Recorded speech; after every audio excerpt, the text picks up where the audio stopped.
नमस्कार व्यूअर्स, मैं हूं अमीश देवकन और आप देख रहे हैं देश का सबसे लोकप्रिय debate show are par.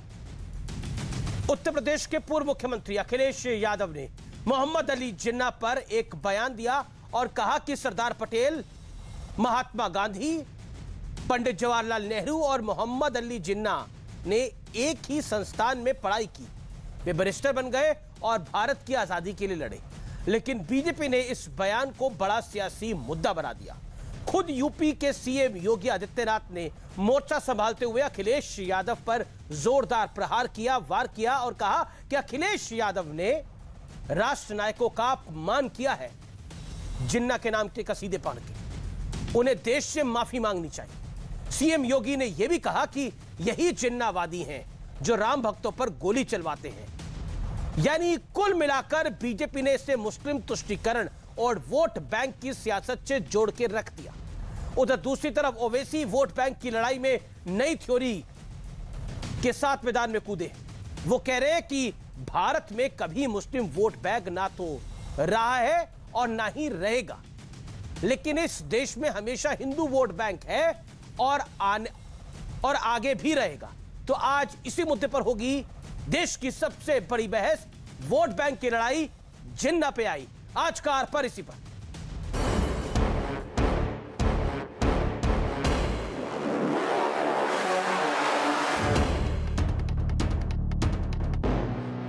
UP के चुनाव में भारत विभाजन के विलन मोहम्मद अली जिन्ना की एंट्री हो गई है। अखिलेश यादव ने जिन्ना पर एक बयान दिया, जिसके बाद खुद सीएम योगी ने अखिलेश यादव पर सियासी वार कर दिया। सरदार पटेल जी, राष्ट्रपिता महात्मा गांधी, जवाहरलाल नेहरू, जिन्ना एक ही संस्था में पढ़ करके बैरिस्टर बन करके आए थे। वो बैरिस्टर बने, उन्होंने आजादी दिलाई। जो वक्तव्य सरदार पटेल जैसे राष्ट्र नायकों की तुलना जिन्ना जैसे विघटनकारी तत्व के साथ किया गया, वह मुझे लगता है कि भारत का अपमान है। और जो लोग भारत की एकता और अखंडता के दुश्मन हैं, उन लोगों को प्रोत्साहित करने वाला है। कुछ लोग ऐसे हैं जो अपनी विभाजनकारी मानसिकता से अभी भी बाज नहीं आ रहे हैं और समाजवादी पार्टी के अध्यक्ष ने कल दिया हुआ अपना वक्तव्य इसी बात को प्रदर्शित करता है। उनको देश की जनता से माफी मांगनी चाहिए। यही जिन्नावादी हैं जो राम भक्तों पर गोली चलाते हैं, और जब भी ये जिन्नावादी आएंगे राम भक्तों पर इसी प्रकार से गोली चलाएंगे। अखिलेश जी ने तो यही कहा था कि नेहरू जी, महात्मा गांधी साहब, सरदार वल्लभ भाई पटेल और जिन्ना ने एक साथ पढ़ाई करके बैरिस्टर करके हिंदुस्तान के लिए आजादी के संघर्ष किया था, और तो कुछ नहीं कहा था इन्होंने। लेकिन मैं उनसे पूछूं कि आपके नेताओं ने, अडवाणी जी ने कहा था कि Jinnah ji secular man, great secular man. Shri Akhilesh Yadav ji को अगर श्री अखिलेश अली जिन्ना कहा जाए तो कोई अंतर नहीं होगा। ये समाजवादी पार्टी नहीं, नमाजवादी पार्टी है। जिन्ना के बारे में अडवाणी जी से जाके पूछिए पहले, जो न सिर्फ जिन्ना के मजार पे हाजिरी देने गए, जिनका कहना था Jinnah he was a great man, secular आदमी था। और जसवंत सिंह जी हमारे बीच नहीं है, उन्होंने क्या कहा? He was great man. दूसरों पे उंगली उठाने से पहले अपने गिरबान में झांक कर देखिए। अखिलेश यादव को ये समझना चाहिए कि भारत के मुसलमानों का कोई ताल्लुक मोहम्मद अली जिन्ना से नहीं है। तो भारत के जो मुसलमान हैं, उन्होंने भारत को अपना वतन माना और टू नेशन थ्योरी को रिजेक्ट किया। ये तो अखिलेश यादव को मैं समझता हूं कि उनको दोबारा कोई हिस्टोरियन के पास बैठकर हिस्ट्री पढ़ने की उनको जरूरत है। हालांकि अखिलेश यादव पर निशाना साधने के साथ साथ ओवैसी हिंदू मुस्लिम वोट बैंक का गणित भी समझा रहे हैं।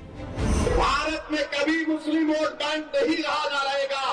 भारत में हमेशा हिंदू वोट बैंक और हिंदू वोट बैंक ही रहेगा भारत में। लेकिन आज सबसे बड़ा सवाल है कि क्या हर सियासी बयान वोट बैंक के हिसाब से नाप तोल कर दिया जा रहा है?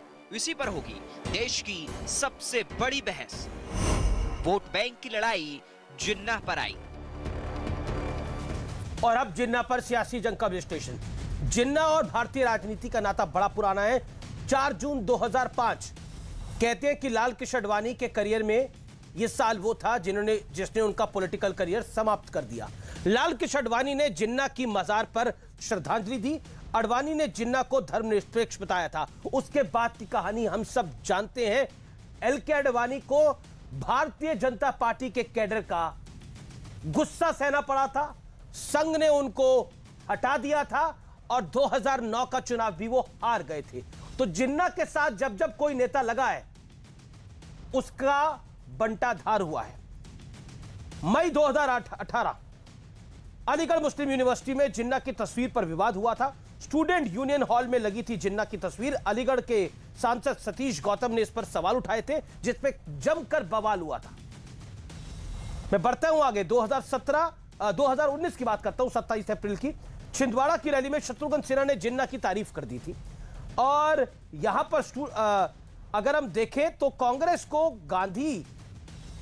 गांधी से लेकर जिन्ना जैसे नेताओं की पार्टी कहा था।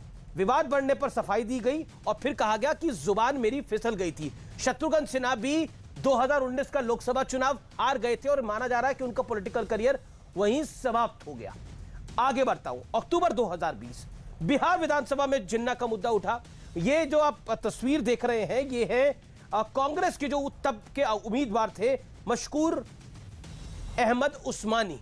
तो मशकूर उस्मानी साहब ने जिन्ना को लेकर बहुत सारे बयान दे रखे थे।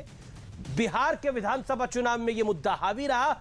मशकूर उस्मानी अपना चुनाव हार गए और बीजेपी ने भी जमकर घेरा कि जिन्ना प्रेमियों के साथ कांग्रेस पार्टी क्यों खड़ी होती है और कांग्रेस का बिहार में क्या हाल हुआ हम जानते हैं। और अब 31 अक्टूबर 2021 अखिलेश यादव ने जिन्ना पर बयान दिया। जिन्ना की तुलना सरदार पटेल से कर डाली।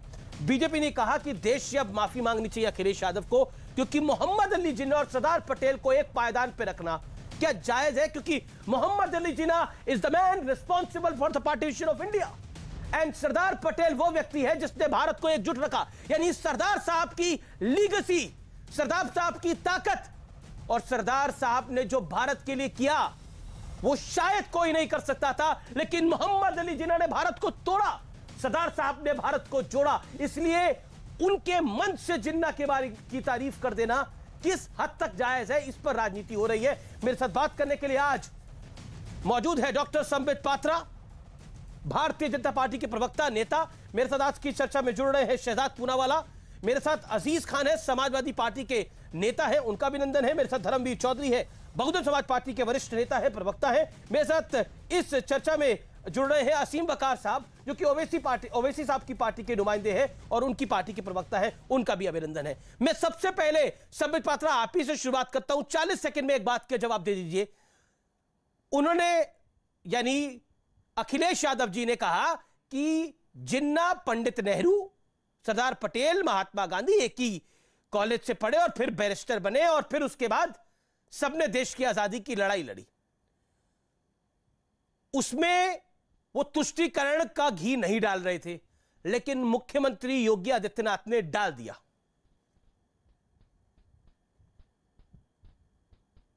देखिए अमीश भाई, ये हिंदुस्तान की जनता है और मुझे लगता है जो डिबेट आज हम कर रहे हैं, बुद्धिमान लोग बैठे हुए हैं डिबेट में। इतने भी हम अनभिज्ञ नहीं हैं कि कौन किस कारण से जिन्ना के नाम का इस्तेमाल कर रहा है, ये हम समझ नहीं पाए और हिंदुस्तान की जनता समझ नहीं पाए। किस कारण से मुलायम सिंह यादव जी ने कहा था कि अगर आवश्यकता पड़ती तो 16 को मारा है, उससे अधिक राम भक्तों को गोली से मार सकते थे। उस समय भी जनता समझ रही थी कि मुलायम सिंह यादव ने यह क्यों कहा है। और आज भी अखिलेश जी ने सरदार पटेल को जिन्ना के साथ इक्वेट क्यों किया है, यह भी आज हम समझ रहे हैं। देखिए, सरदार पटेल को लेकर जिस प्रकार का एक चित्रण, जिस प्रकार का एक नैरेटिव, जिस प्रकार का एक माहौल भारतीय जनता पार्टी ने विगत कुछ वर्षों से देश में निर्मित किया है, यह आवश्यक था। बहुत वर्षों से दलगत पॉलिटिकल राजनीति के कारण, पारिवारिक राजनीति के कारण नेहरू जी को बड़ा बनाया गया, सरदार पटेल को छोटा रखा गया। तो स्वाभाविक रूप से जब सरदार पटेल अपने वास्तविक स्वरूप में आए, भारतीय जनता पार्टी, प्रधानमंत्री नरेंद्र मोदी जी के कारण, अमित शाह जी के कारण, तो अन्य पार्टियों को लगा कि चलो हम भी इस पूरे बहती गंगा में हाथ धोते हैं, सरदार पटेल का गुणगान करते हैं। मगर आप सोचिए, सरदार पटेल का गुणगान भी ये स्टैंड अलोन रूप से नहीं कर सकते थे। उसमें भी उनको जिन्ना का पुट लाना था, क्योंकि उनको लगा कि अगर अकेले सरदार पटेल के विषय में मैं कह दूं तो कहीं ना कहीं एक ऐसा वर्ग है जो नाराज हो जाएगा। इसलिए इसमें भी जिन्ना का तड़का लगा दिया जाए ताकि तुष्टीकरण के माध्यम से मेरा जो कोर वोट बैंक है वो नाराज नहीं हुई। इसी कारण से बहुत सोच समझ करके, ये अनायास ही जीप फिसलने वाली बात नहीं है, बहुत सोच समझ करके ये लाइन डाला गया है कि जिन्ना साथ में पढ़ता था और उसने भी आजादी दिलाई। केवल पटेल ने नहीं दिलाई। जो एक वर्ग खुश हो जाए, दूसरे वर्ग को खुश करना है तो जिन्ना का तड़का भी लगाना पड़ेगा, तो सोच समझ के। अमीश भाई, मैं समाप्त कर रहा हूं सिर्फ इतना कहते हुए, इस देश में हो क्या रहा है आप सोच के देखिए। 4 दिन पहले हम डिबेट कर रहे थे और उसमें पक्ष और विपक्ष था कि भारत के हारने पर, पाकिस्तान के जीतने पर इंडिया में सेलिब्रेशन होना चाहिए या नहीं होना चाहिए। अगर आप पाकिस्तान जिंदाबाद के नारे लगाते हो तो क्या गिरफ्तारी होनी चाहिए, नहीं होनी चाहिए। समाजवादी पार्टी इसमें विपक्ष में खड़ी थी। कुछ दिन पहले अलीगढ़ मुस्लिम यूनिवर्सिटी में जिन्ना की तस्वीर उतर सकती है या नहीं उतर सकती है, यह विषय चर्चा का था। अमीश भाई, बड़े दुख के साथ कह रहा हूं, पाकिस्तान से तो हम निपट लेंगे, सर्जिकल स्ट्राइक कर लेंगे, एयर स्ट्राइक कर लेंगे, मगर ये पाकिस्तान के अब्बा जान जो हिंदुस्तान के अंदर बैठे हुए हैं, इन अब्बा जानों से कैसे निपटेंगे, ये हमें सोचना पड़ेगा। जी, मैं अजीज खान का रुख करता हूं। अजीज खान, इस विवाद में पड़ने की आवश्यकता क्या थी? देश जोड़ने वाले से देश तोड़ने वाले की आप बराबरी कैसे कर सकते हैं? इसके पीछे लॉजिक क्या है? देखिए अमीश जी, बड़ी गंभीरता से मैं संबित पात्रा जी की बात को सुन रहा था। देखिए, वो कितनी सफाई से बात कर रहे थे। मैं जानना चाहता हूं कि माननीय अखिलेश यादव जी जब कल अपना स्पीच दे रहे थे, उस प्रोग्राम में थे, तो उन्होंने केवल अकेले एक बात नहीं कही थी, खाली जिन्ना जी की बात नहीं, जिन्ना की बात नहीं कही थी, सरदार पटेल की बात नहीं कही थी, उन्होंने और भी मुद्दों पर चर्चा किया था। आखिर उस पर डिबेट क्यों नहीं? उन्होंने गैस सिलेंडर की बात भी की थी। उन्होंने कहा था कि 2014 मतलब आप एक्सेप्ट कर रहे हैं कि उन्होंने जिन्ना पे भी बात की थी, यानी जुबान फिसली नहीं थी? क्योंकि आपके एक प्रवक्ता कह रहे थे जुबान फिसली थी, आप कह रहे थे कि जिन्ना पे भी बात करी थी, सिलेंडर पे भी बात करी थी, यानी जिन्ना पे भी बात की गई थी। तो विषय तो नहीं, तो मेरा सवाल यह है कि देश जोड़ने वाले से देश तोड़ने वाला बराबर कैसे? मेरा सवाल यह है आपसे। सिलेंडर, आप सिलेंडर दिखा लीजिए, सिलेंडर को आगे रख लीजिए, लेकिन सिलेंडर को आगे रखने से जिन्ना थोड़ी छुप जाएगा। जिन्ना के विषय में तो बात रखी ना आपने। मैं उसी मुद्दे पे आ रहा हूं। अमीश जी मुझे मौका दें। बिल्कुल अमीश जी मुझे मौका दें। बोलिए बोलिए। माननीय अखिलेश यादव जी ने यह भी कहा था कि 2014 में गैस का सिलेंडर कितना था? 546 रुपए था, आज 992 हो गया है। उन्होंने कहा था कमर्शियल गैस का रेट उस वक्त जो 900 रुपए था, आज 2000 के पार हो गया है। और कानून व्यवस्था की स्थिति क्या है? अरे तो गैस सिलेंडर की आप लोग बात कर लेते हैं, ये जिन्ना वाली गैस क्यों निकाल लिया आपने? ये गैस जहरीली है। के नीचे वसूली को लेकर के जिस तरीके से हत्या की जा रही है, ये बहुत शर्मनाक है। ये भी बात कहा था। उन्होंने कहा था निहत्थे किसानों को कुचला जा रहा है। अच्छा, एक अजीज खान साहब, आप तो उनका पूरा भाषण ही रिपीट करने लग गए। वो अखिलेश जी का भाषण हमने पूरा सुना था और उस भाषण को चैनल्स पे, हर चैनल पे दिखाया भी गया है, हमारे चैनल पे भी दिखाया गया है, हमारा रीजनल चैनल है उसमें भी दिखाया गया, हर चैनल पे दिखाया गया। मैं आपसे सवाल सरल पूछ रहा हूं, जिन्ना पर उन्होंने क्यों बोला था? आप मुझे कह रहे हैं कि गैस का सिलेंडर था, उन्होंने रेप पे भी बोला, गैस के सिलेंडर पे भी बोला, उन्होंने हर चीज पे बोला, सृष्टि में जितनी चीजें हैं सब पे बोला, पर जिन्ना पर क्यों बोला? मैं सवाल ये पूछ रहा हूं, जवाब क्या है इसका? ये जिन्ना वाली गैस क्यों निकली? नहीं, आ रहा हूं ना, आ रहा हूं, उसी मुद्दे पे आ रहा हूं। हाँ। अमीश जी मुझे मौका दें। माननीय अखिलेश यादव जी ने ये नहीं कहा, उन्होंने ये कहा था कि ये साथ में पढ़े थे। ये बताइए, अगर आपके साथ में कोई भी शख्स पढ़ता है, स्टडी करता है, ठीक है, आगे क्या बोला? आगे क्या बोला? आगे क्या बोला? उन्होंने विचारधारा की बात नहीं कही थी, उन्होंने कहा था साथ में पढ़े। आगे क्या बोला? आगे क्या बोला? हाँ, साथ में पढ़ने के आगे क्या बोला? उसको इनकार नहीं कर सकते आप। नहीं, बिल्कुल मैं इनकार नहीं कर रहा। अरे मैं कौन होता हूं इनकार करने वाला? ये तो तथ्य है ना, सच्चाई बोली अखिलेश जी ने। उसके आगे क्या बोला?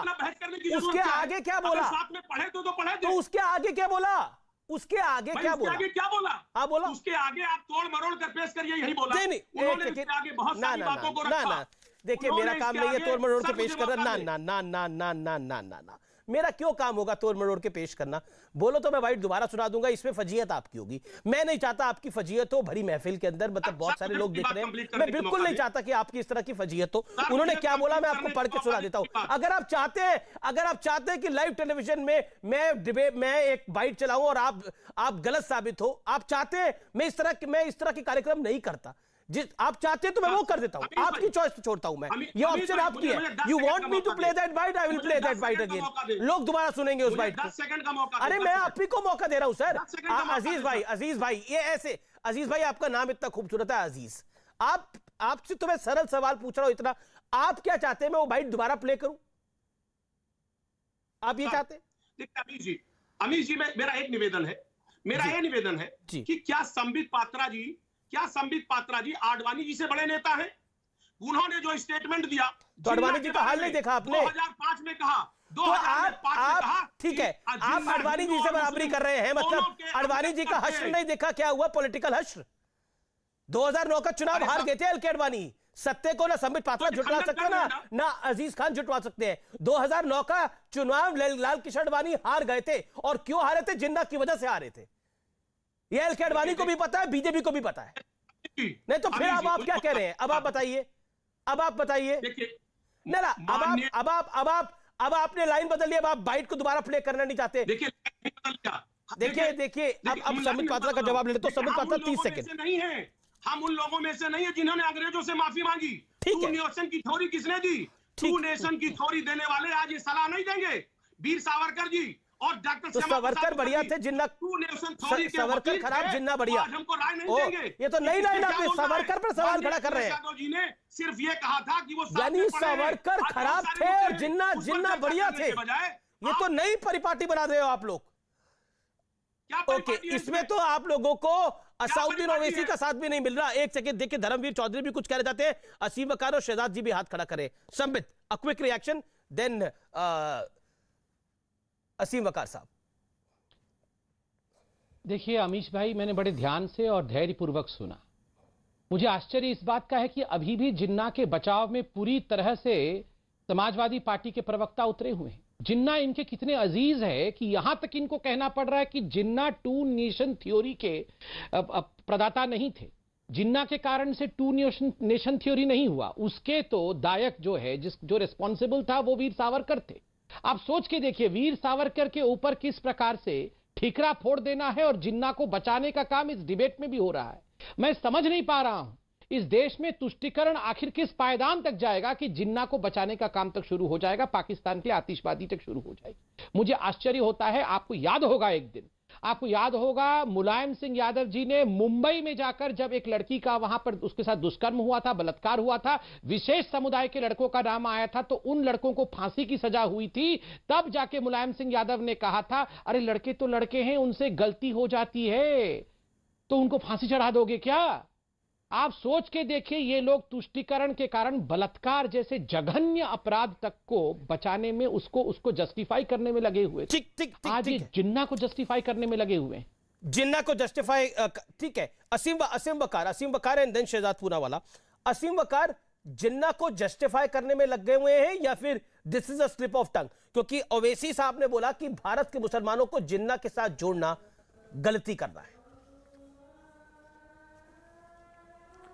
नहीं, सही बोला ओवैसी साहब ने। भारत में आप आज़ादी के बाद से आज तक एक भी मुसलमान ऐसा नहीं दिखा सकते जिसने जिना की या तो बर्थ एनिवर्सरी मनाई हो या डेथ एनिवर्सरी। हिंदुस्तान का मुसलमान जिना को नहीं मानता, और जो लोग जिना को मानते थे वो जिना के साथ चले गए थे। मैं अमीश भाई 2-3 बातें बोलना चाह रहा हूँ आपके चैनल पर, बड़ी शांति से सुन रहा था।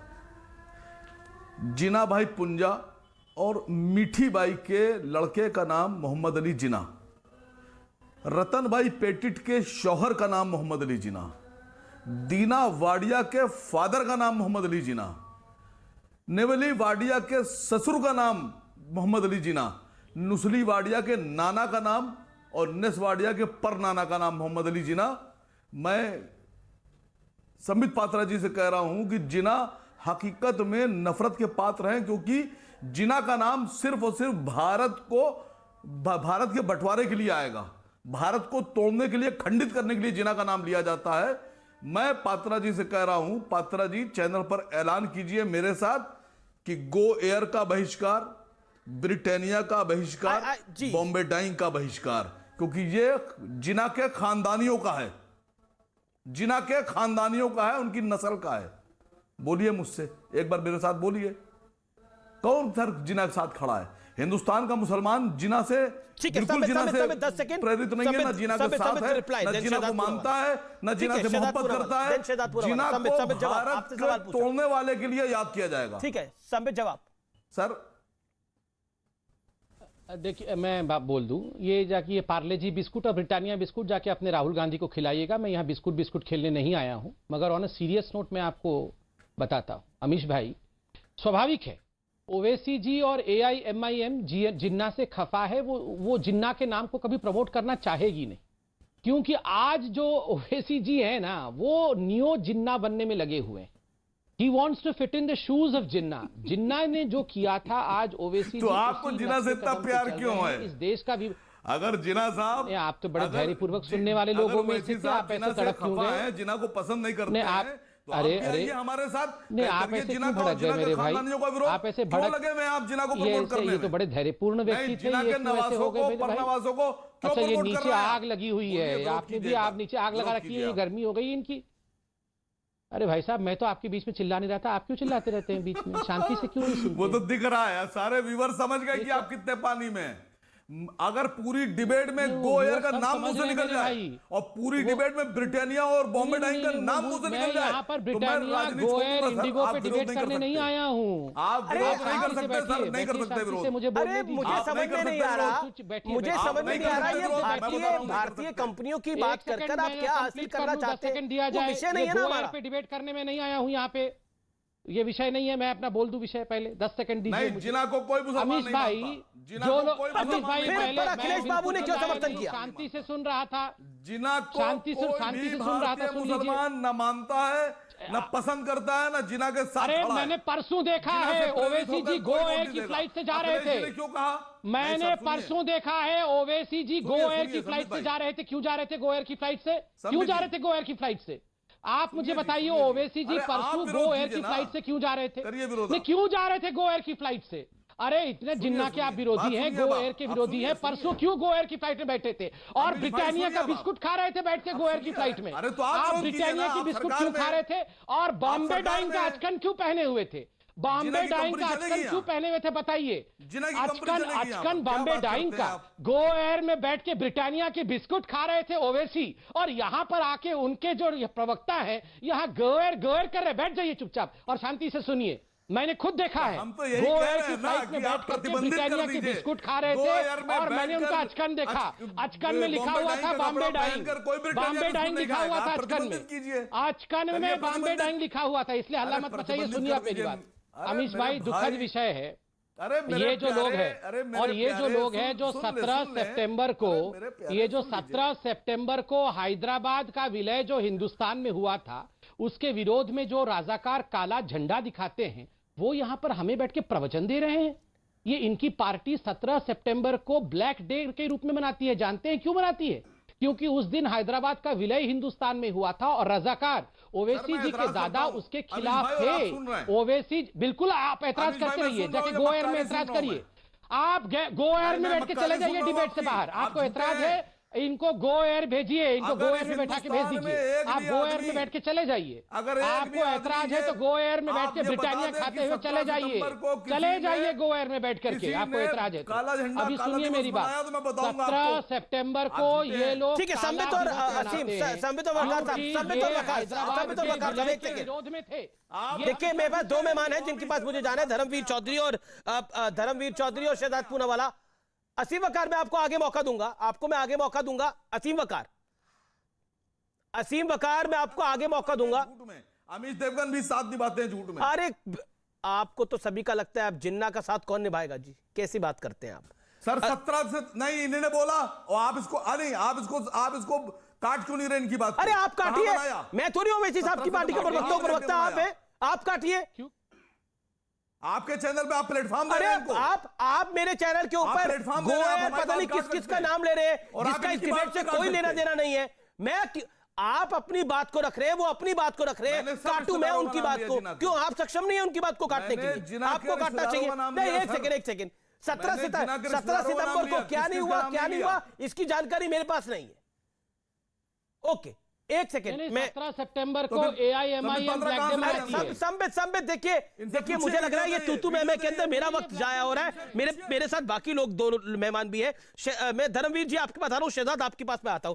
Shahzad Poonawalla, this is politics of appeasement और do you think this is the politics of debate? कोई दिक्कत नहीं, हम आपकी डिबेट टीवी पे देख लेंगे, यहां पर बैठे रहने से कोई फायदा नहीं है। बोलिए अभी जी, ऐसे कैद करके रखने में कोई फायदा नहीं, हम टीवी पे देख लेंगे। शहजाद आप ही से सवाल पूछा है जी। बहुत शुक्रिया आपका अमीश जी, 22 मिनट बाद आप मौका दे रहे, उम्मीद है कोई बीच में नहीं टोकेगा। देखिए, देश के लिए जो भी लोग शैतान हैं, उनमें क्यों अखिलेश को दिखता है कोई महान? चाहे वो तालिबान हो, उनकी प्रशंसा की, उनको स्वतंत्रता सेनानी कहा गया।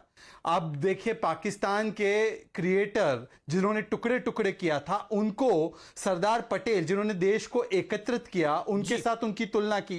ये तो ना केवल सरदार पटेल, महात्मा गांधी और नेहरू जी का अपमान है, पूरे भारतवर्ष का अपमान है, पर मेरे जैसे भारतीय मुसलमानों का और असीम वकार का भी एक तरीके से अपमान है, क्योंकि हमने जिन्ना को लात मारकर यहां पर रहने का निर्णय किया हमारे परिवार ने। पर मेरा सवाल यह है कि वोट बैंक और तुष्टीकरण की राजनीति में देखिए, एक 20% का फूल है, फूल मतलब PHOOL, फूल। इस फूल के पीछे 4-5 माली लगे हुए हैं। एक हैदराबाद से नया माली आया है, तो बाकी के माली और अति उत्साहित हो चुके हैं। और इसीलिए आपने देखा होगा, कभी अलकायदा के आतंकवादियों के बचाव में, कभी अवैध धर्मांतरण करने वाले मौलानाओं के बचाव में, कभी ये कहते हैं कि देखिए तालिबान स्वतंत्रता सेनानी है, और अभी बाकी कुछ नहीं रहा था तो जिन्ना की प्रशंसा में उतर गए। मेरे दो ही सवाल है, एक तो कांग्रेस पार्टी से, कांग्रेस पार्टी को तो सबसे बुरा लगना चाहिए कि नेहरू जी की भी तुलना इन्होंने जिन्ना के साथ की, तो कांग्रेस पार्टी मौन है। वही कांग्रेस पार्टी जिसने उस्मानी को भी अपने टिकट से लड़वा। और दूसरी बात ये कह रहे ब्रिटानिया, गोएर, बहुत अच्छे सवाल है। मैं कहना चाहूंगा कि चलिए ब्रिटानिया और गोएर का बहिष्कार करते हैं। आप बताइए कि जिस पार्टी को रजाकार से आपने लोन पर ली और रजाकार के ही एक तरीके से संस्कृति में आप पले बढ़े हैं, और वही पार्टी को आपने आगे बढ़ाने का काम किया, तो मुझे लगता है कि इस पार्टी पर भी उसी तरीके से प्रतिबंध लगना चाहिए जैसे ब्रिटानिया बिस्किट पर लगना चाहिए। क्यों मानते हैं ब्रिटानिया बिस्किट पर पाबंदी लगाने वाले? असीम वकार, 30 सेकंड रिप्लाई। असीम वकार, चौधरी साहब आ रहा हूं मैं आपके पास। नहीं, इनको बहुत बुरा लगता है, इनको मौलाना दिख जाते हैं। अदरा शहजाद से पूछे, त्रिपुरा में जो मुसलमानों पर जुल्म हो रहा है, जरा उस पर भी बोल दें एक बार। मैं बोल देता हूं, मुसलमानों पर त्रिपुरा पर मुसलमानों में केवल इतना अत्याचार हो रहा है कि आपकी झूठ की फैक्ट्री से ऐसे झूठ निकल कर आ रहे हैं, जिसकी वजह से पूरे देश का माहौल बिगड़ रहा है। जो 12 सबसे बड़े दंगे हुए, भागलपुर, नैली, हाशिमपुरा, मीरठ, मलियाना, वो दंगे करवाने वाली कांग्रेस पार्टी के साथ गले से गले मिलाकर 2004 से 14 तक मलाई चाटने वाले लोग, उनको तब मुसलमानों की किस तरीके की स्थिति हुई इन दंगों में तब समझ में नहीं आया। ठीक है, पर आज त्रिपुरा में झूठ की फैक्ट्री चलाकर। और मैं आपसे फिर से पूछ रहा हूं, रजाकार की पार्टी का क्या होना चाहिए? त्रिपुरा में मुसलमानों के साथ जो जुल्म हो रहा है उस पर क्या कहना है? जो मुसलमानों को घर जलाए जा रहे हैं, क्यों नहीं जाते? अगर इतना जुल्म हो रहा है, ओवैसी साहब क्यों नहीं जाते? नहीं, ओवैसी साहब को इतना बुरा लग रहा है तो उत्तर प्रदेश छोड़ जाने कहां देते? लखीमपुर में जुल्म हुआ, उत्तर प्रदेश जाना है, त्रिपुरा नहीं जाएंगे। लखीमपुर में जुल्म हुआ, कहां जाना दिया? हाथरस में जाने नहीं देते, लखीमपुर में जाने नहीं देते। आप जाने की चेष्टा कब की आपने? त्रिपुरा में तो आप कह रहे हैं ना बहुत कुछ हो गया, पर तो एक बार तो दिखाइए, कोर्ट गए हो, त्रिपुरा पुलिस ने जानकारी दे दी, कहा कि और गोवा की फ्लाइट लेकर गए हो, बताइए चल रही है। ये आप सद्भाव को खराब क्यों करना चाहते हैं? त्रिपुरा पर तो त्रिपुरा पुलिस ने जानकारी दी, उससे क्या आप संतुष्ट नहीं है? त्रिपुरा पुलिस गलत कह रही है, सिक्योरिटी एजेंसीज गलत कह रही है, मतलब आप सौहार्द को क्यों खराब करना चाहते हैं? आप खुल्लम खुल्ला टेलीविजन पर एक समुदाय का नाम लेकर रहे, देखिए उनके साथ कितना कुछ हो रहा है। नहीं, क्योंकि ये बड़ी इंपॉर्टेंट बात है। बिल्कुल बहुत। ये देखिए अमीश जी, आप नहीं दिखा रहे त्रिपुरा की खबरें, कोई नहीं दिखा रहे हैं। आपने ये खबर चलाई त्रिपुरा पे, तो क्या मेरी जबान भी? अरे सत्य नहीं होगा तो क्यों दिखाऊंगा भाई? अगर सत्य नहीं होगा झूठ क्यों दिखाऊंगा मैं? झूठ क्यों दिखाऊंगा मैं? अमीश जी 5 सेकंड, केवल 5 सेकंड। एक सेकंड। धर्मवीर चौधरी के बाद मुझे जाना है। धर्मवीर चौधरी, जो अखिलेश यादव ने कहा, मायावती कह रही है, बहन मायावती कह रही है कि ये सेटिंग है बीजेपी और अखिलेश की, क्यों लगता है आपको? अमीश जी, जरा मुझे सबसे लास्ट में आपने नंबर दिया है, जरा तसल्ली रखिएगा, मैं जवाब देता हूं। जी सर। अभी थोड़े दिन 2-3 दिन पहले अमित शाह जैन जो गृह मंत्री हैं, उनका एक बयान आया था। वो कैराना और मुगलों की बात कर रहे थे, और 3 दिन बाद अखिलेश यादव जी का बयान आ गया, वो जिन्ना की बात कर रहे हैं। ये समाजवादी पार्टी और बीजेपी एक ही सिक्के के दो पहलू हैं। एक, ये ध्रुवीकरण की राजनीति करके, ये तुष्टीकरण की राजनीति करके, ये नहीं चाहते कि किसी हिंदू और मुसलमान में एका हो, ये बंटवारे की राजनीति करते हैं। इसीलिए इन्होंने जिन्ना का नाम लिया। जो पार्टी 70 साल में नागपुर में तिरंगे झंडे से नफरत करती थी, वो अपने आप को राष्ट्रवादी कहेगी। जो अडवाणी साहब वहां जाकर के कबर पर जाकर के फूल चढ़ाएंगे, वो हमें राष्ट्रवाद की बात समझाएंगे। इस 135 करोड़ हिंदू मुसलमानों को आज आपके चैनल के माध्यम से मैं इन तुष्टीकरण करने वालों को यह बता देना चाहता हूं कि आप जिन्ना की बात करिए, हम गन्ने की बात करेंगे। आदरणीय बहन कुमारी मायावती जी ने अरबी, उर्दू, फारसी विश्वविद्यालय बना करके ये संदेश देने का काम किया कि मुसलमानों को शिक्षा की जरूरत है, मुसलमानों को रोजगार की जरूरत है, इस देश में भाईचारे की जरूरत है, हमको दूसरे अब्दुल कलाम की जरूरत है, हमको जो है अस्फा उल्ला खां की जरूरत है। इन गिद्धों की जरूरत नहीं है जो है संबित पात्रा और ओबीसी के रूप में जो गिद्ध, राजनीतिक गिद्ध बैठे हुए हैं। और उत्तर प्रदेश की जनता इनको जवाब देने के लिए, उत्तर देने के लिए, ये 22-23 करोड़ की जनता ये देख रही है कि ये राजनीतिक गिद्ध कैसे उसके ऊपर मंडरा रहे हैं, और इनको समय आने पर जवाब दिया जाएगा। ये राम रहीम कृष्ण का देश है। ये ठीक है, आपने अपनी बात को रख लिया। अजीज खान और वकार साहब, देखिए शहजाद और संबित, आपको भी मौका नहीं मिलेगा क्योंकि दोनों हाथ खड़ा कर रहे हैं, असीम वकार और अजीज खान। जवाब धर्मवीर चौधरी को। अजीज खान जवाब धर्मवीर चौधरी को। अजीज खान जवाब मिलेगा। ठीक है, अजीज खान जवाब धर्मवीर चौधरी को। 40 सेकेंड। देखिए अमीश जी, धर्मवीर साहब को यह नहीं पता कि 3 बार ये बीजेपी से हाथ मिला करके इन्होंने सरकार बनाई है। आपसे भी 3 बार मिला है। वो झूठ बोलते हैं, उनकी परंपरा है, वो असर इनके पास भी वही असर आ गया। मैं संबित पात्रा जी को बताना चाहूंगा कि अभी बड़ी दुहाई दे रहे थे सर, बड़ी दुहाई दे रहे थे। सरदार पटेल जी ने ही आरएसएस पर प्रतिबंध लगाया था, शायद ये भूल गए धर्मवीर जी। आप साथ में रहे बीजेपी के साथ, 3 बार आप रह करके आपने 3 बार रह करके आपने सरकार बनाई है। उनका असर ऊपर आ गया है। वो झूठ बोलते हैं, वो झूठे हैं, वो झूठे लोग हैं। आपके ऊपर भी झूठ का असर आ गया है, आप भी झूठ बोल रहे हैं। आप नफरत की राजनीति कहीं ना कहीं उनसे आपने सीख लिया है। नफरत की राजनीति आपने बीजेपी से सीखा है। आपको संबित पात्रा और बीजेपी के लोगों ने नफरत की राजनीति सिखाई है। आप नफरत की राजनीति करना बंद करिए। समाजवादी पार्टी समाजवादी की बात करती है, ठीक है, की बात करती है। ये जो एक साथ में धर्मवीर चौधरी एक करके बर्बाद कर दिया। अजीज खान को 10 सेकंड सुन ले। हम सवाल उठा रहे हैं, आज देश के कानून की स्थिति देखिए। अरे अजीज खान, देखिए, ये देश के कानून की स्थिति में जिन्ना कहाँ आ गया? ये जिन्ना के कानून की आप क्यों बात कर रहे हो? आप तो जिन्ना की तारीफ कर बैठे। इतिहास गवाह है, जिससे जिन्ना की तारीफ करी है बच नहीं पाया पॉलिटिकल। ठीक है, एक सेकंड, असीम वकार, आप गिद्ध है संबित पात्रा की तरह, बीएसपी प्रवक्ता।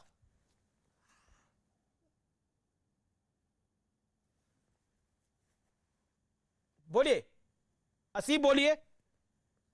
के खिलाफ इस्तेमाल करता है या हमारे खिलाफ, तो हम छोड़ते भी नहीं है।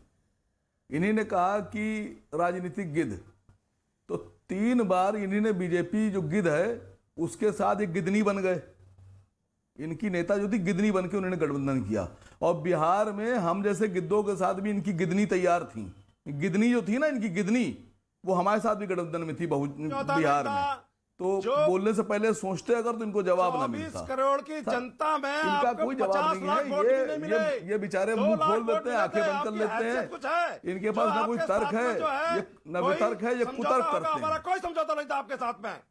ये खामा समझौते का राग अलाप ना पीटा। बताइए, ये आदमी अपनी नेता को नकारे दे रहा है, क्या किया समझौता करने की? ये आदमी अपनी नेता को नकारे दे रहा है, इसकी कोई हैसियत है? अरे आप आपसे हमारा कोई समझौता नहीं था। क्या तुम्हारे बीजेपी से तो था तुम्हारा दूसरा समझौता? बरस है। बीजेपी से तो था तुम्हारा समझौता 3 बार। तुम्हारा समझौता बीजेपी से तो था। मान्यवर काशीराम जी का बीजेपी से था, स्टेटमेंट तुम्हारा बता समझौता दूं नहीं था। मैं। मान्यवर काशीराम जी का स्टेटमेंट सुन लो। बीजेपी से तुम्हारा समझौता था कि नहीं था, ये बताओ। स्टेटमेंट सुनिए।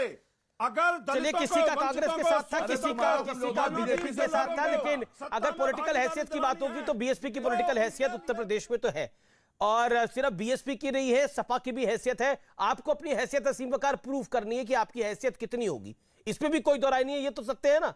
सपा और बसपा की तो हैसियत है, लेकिन संबित पात्रा आपको भी गिद्ध कहा गया। और इसके अलावा जिन्ना जो है उस विषय पर बीजेपी बढ़ चढ़ के बोल रही है, योगी आदित्यनाथ बढ़ चढ़ के बोल रहे हैं। सपा कह रही है हमने तो सिलेंडर की भी बात करी थी, वो मुद्दा क्यों नहीं उठाया, हम तो गैस की बात कर रहे थे। तो गैस की बात करते हैं ना, तो जिन्ना जिन्ना क्यों कर रहे थे? बहरहाल जहां तक बसपा का सवाल है, उन्होंने कहा जिन्ना गन्ना। देखिए, ना तो इनको कोई जिन्ना से मतलब है, ना इनको गन्ना से मतलब है, इनका तो पन्ना ही नहीं खुलने वाला है। तो जिन्ना गन्ना पन्ना ये अपने आप रखे अपने पास, हमें उनसे डिबेट भी नहीं करना है। बहरहाल मुझे खुशी इस बात की हुई कि इस बार मुख्तार अंसारी नहीं कहा, अबुल कलाम आजाद कह दिया कि हमें अब्दुल कलाम आजाद ऐसे लोग चाहिए। ये बड़ी बात है, बहुत बड़ा चेंज है। और आप देखिए, मैं आपको एक खबर देता हूं, ये मुख्तार अंसारी जो है ये एक फैक्टर रहा है। बीएसपी जिन्ना जिन्ना करती थी जब तक मुख्तार अंसारी उनके पास थे।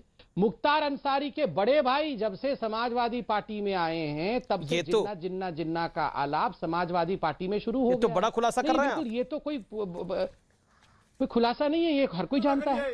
आप फर्क देखिए दोनों पार्टी। धर्मवीर चौधरी अपनी टर्न पे बोलिए, ऐसा अनफेयर होगा। जवाब देगी आप, अभी चिल्लाइए मत, शांति से मैं कंप्लीट कर लूं। अमीश भाई, मैं तो किसी के बीच में चिल्लाता नहीं। जी जी जी। अमीश भाई, आप दोनों सरकारों के बीच में फर्क देखिए। योगी आदित्यनाथ जी ने मुख्तार अंसारी का क्या किया है, और मुख्तार अंसारी के परिवार को खुश करने के लिए जिन्ना का प्रलाप करके किस प्रकार से तुष्टीकरण की पराकाष्ठा हो रही। दूसरी बात है, आज कांग्रेस पार्टी कहां है? कहां है कांग्रेस पार्टी का प्रवक्ता? जिन्ना के नाम से ये छुपे क्यों हुए हैं? इनके मुंह में दही क्यों जमी हुई है? जवाहरलाल नेहरू को भी इक्वेट किया गया जिन्ना से, मगर आप देखिए ये टेंजेंशियली तुष्टीकरण करेंगे। ये शाहबानों के विषय में तुष्टीकरण करने वाले जी 4 दिन पहले, नहीं एक सेकंड, 4 दिन पहले राहुल गांधी ने ट्वीट करके हिंदुओं को ढोंगी बताया था। त्रिपुरा में आप जानते हैं एवीवीपी के, मैं नाम बता रहा हूं, शिवाजी। मुझे ब्रेक के लिए संबित रुकना पड़ेगा। अजीज खान, मैं ब्रेक के बाद आपके पास आऊंगा, और आपके पास भी आ रहा हूं मैं शहजाद पूनावाला। एक अंतराल के बाद वापस आ रहा हूं, आप देखते रहिए आर पार। आप देख रहे हैं व्यूअर्स, देश का सबसे लोकप्रिय कार्यक्रम आर पार, और मेरे साथ इस समय मौजूद हैं 5 मेहमान।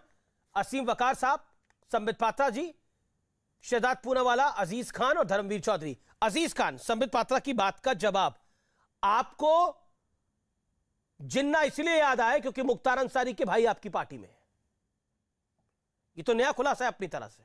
देखिए अमीश जी, संबित पात्रा भूल गए, संबित पात्रा भूल गए कि ज्यादा से ज्यादा अपराधी आज इनकी पार्टी में है। अच्छा, ये हमारे नेता लगातार इस बात को कहते आए हैं कि आप टॉप 50 माफियाओं की सूची जारी करो ना। वो सूची जारी करने के बजाय मुख्तार अंसारी माफिया है कि नहीं है? अभी थोड़े दिन पहले अमित शाह जी आए थे। मैं जानना चाह रहा हूं मुख्तार अंसारी माफिया है कि नहीं है? दूरबीन से मुख्तार अंसारी माफिया है कि नहीं है? एक सेकंड, अजीज खान को दिखाइए। अजीज खान, मुख्तार अंसारी माफिया है कि नहीं है? अरे भाई वो बीएसपी से पूछिए ना, वो तो धर्मवीर जी बताएंगे ना। अरे धर्मवीर क्या बताएंगे, आप क्यों नहीं बता सकते? उनके पार्टी के हैं। अच्छा, आप बताइए ना मुख्तार अंसारी क्या है? पूछिए क्यों मुख्तार अंसारी माफिया है कि नहीं है? बीजेपी में कौन कौन माफिया है? अरे मैं बीजेपी में है, आपने बोला बीजेपी में माफिया है, मैं बीजेपी से जवाब ले लूंगा, लेकिन आप मुझे बताइए मुख्तार अंसारी माफिया है कि नहीं है? अतीक अहमद माफिया है कि नहीं है? जवाब दीजिए ना। मैं आजम खान साहब का तो नाम ही नहीं ले रहा आपके सामने। मैं तो मुख्तार अंसारी की बात करूं। बताइए मुख्तार अंसारी के बारे में आपके विचार क्या है? अजीज 1 2 3। सर मेरे विचार वही हैं जो ब्रजेश सिंह के विचार हैं। ये बताएं संबित पात्रा जी, ब्रजेश सिंह की पार्टी में शामिल क्यों हो जाते हैं? फिर जब आपके विचार ब्रजेश सिंह वाले ही हैं, यानी जो कि उत्तर प्रदेश के कानून मंत्री का आप जिक्र कर रहे हैं, तो उनकी पार्टी में शामिल हो जाइए। फिर ये देखिए, आज सबसे ज्यादा अपराधी बीजेपी में है। अरे मैं अब जिन्ना की बात ही नहीं कर रहा। जिन्ना पर आपके कोई विचार नहीं है, जिन्ना पर आपके कोई विचार नहीं है। अब आपके विचार मुख्तार अंसारी पे भी नहीं है। मुख्तार अंसारी पे क्या विचार है? अच्छा आदमी है, बुरा आदमी है? सर मैं वही कह रहा हूं। क्या कैसा आदमी? कैसा? अरे भाई अमीश जी आप मुझे बोलने अरे मैं मौका नहीं अरे देंगे, सर आप आप ही खुद ही को बोल रहे हैं। बोलने का मौका दे रहा हूं। आप कह रहे हो ये सवाल मुझसे मत पूछिए, ब्रजेश कुमार सिंह से पूछिए। मैं तो आप ही से पूछ रहा हूं ना ये सवाल। बताइए ना, मुख्तार अंसारी पे क्या विचार है? सर अमीश जी आप मुझे जी। मौका दें। मैं जानना चाह रहा हूं टेनी के जो साहबजादे हैं। अरे वो टेनी बीजेपी की बात नजर में छोड़िए क्या ना, अभी है? मुख्तार अपराधी अंसारी है के कि बारे में अपराधी पूछा है? हूं जी। टेनी क्या है? मुख्तार अंसारी पे बोलना नहीं चाह रहे। आवाज आ रही है आपको? मुख्तार अंसारी के बारे में पूछ रहा हूं मैं। अपराधी वही मौजूद था, टेनी मंच गलत पे। है। बताइए ना टेनी पे आपके विचार है, टेनी गलत है, ठीक है। क्यों नहीं? मुख्तार अंसारी पे क्या विचार है? क्यों नहीं विचार देंगे? मुख्तार विचार तो अंसारी पे सबके क्या बारे में विचार देंगे है? ना। बोलना नहीं चाह रहा विचार तो मुख्तार सबके अंसारी बारे पे, में शहजाद देंगे। पूना वाला। मुख्तार अंसारी पे तो बोलना ही नहीं चाहते, लेकिन जिन्ना पर गलती से मिस्टेक हो गया है। देखिए अमीश जी, जिनको तालिबान में स्वतंत्रता सेनानी और भगत सिंह जैसे लोग दिखते हो, जिनको जिन्ना में एक महान व्यक्ति दिखता हो, उनके विचार अंसारी के बारे में क्या होंगे उसके लिए ज़्यादा खोज विचार की ज़रूरत नहीं है। आपको तो पता ही है कि वो अंसारी को क्या मानते हैं, अतीक अहमद को क्या मानते हैं। वो तो नए उत्तर प्रदेश की परिकल्पना इनके बलबूते पर करना चाहते हैं। पर सवाल यहाँ पे एक व्यक्ति ने कहा हमें जिन्ना नहीं, हमें गन्ना पे बात करनी है। ये गन्ना की बात हाजी यकूब कुरैशी को लेकर कर रहे थे, जो गला काटने की बात कर रहा था उसके साथ मिलकर गन्ना काटने की बात कर रहे थे। और सवाल मेरा एक और है कि देखिए आज जो बातें की जा रही है, अमित शाह जैन बार बार उन्होंने कहा, हालांकि जैन होना कोई गलत बात नहीं है, पर अमीश जी मैंने किसी के बीच में नहीं बोला। अमीश जी ये तरीका गलत है। चौधरी साहब, चीखने लगे 30 हैं। सेकंड तो दीजिए, वो बात तो रख ले, फिर आप रख लीजिएगा। अमीश जी ये तरीका चौधरी साहब, पूर्ण तरीके से गलत है। मैं अपनी एक आपत्ति दर्ज कराना चाहता हूं, मुझे मौका मिले।